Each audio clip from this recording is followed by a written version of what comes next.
Africa's fashion is looking good. Designers from across the continent flew into London for Africa Fashion Week for the chance to showcase their work.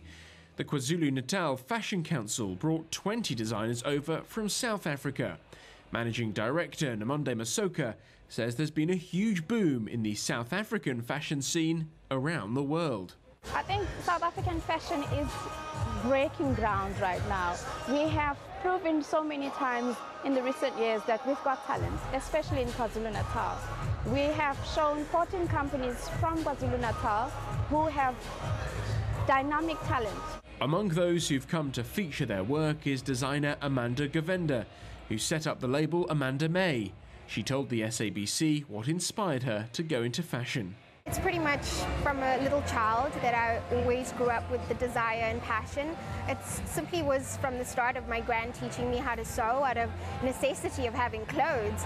I decided, well, there can't just be this, there has to be more, and just the desire to innovate and create.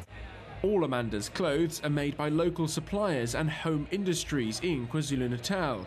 She says South Africa's fashion industry is thriving. Coming from a great place like South Africa, we've come through a very, very long journey, but a very incredible one at that, where we are now experiencing life at its really best. As well as selling their clothes, South Africa's designers will be taking part in catwalk shows throughout the weekend. The show is Europe's largest African-inspired event.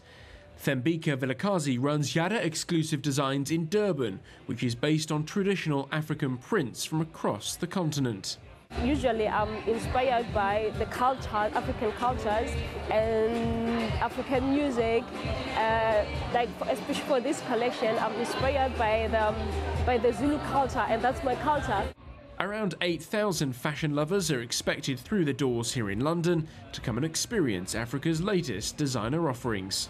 Africa Fashion Week London continues to grow in popularity, and it's no surprise given that designs from across the continent continue to make a huge impact on the fashion world. Dan Whitehead, SABC News at the Africa Fashion Week London.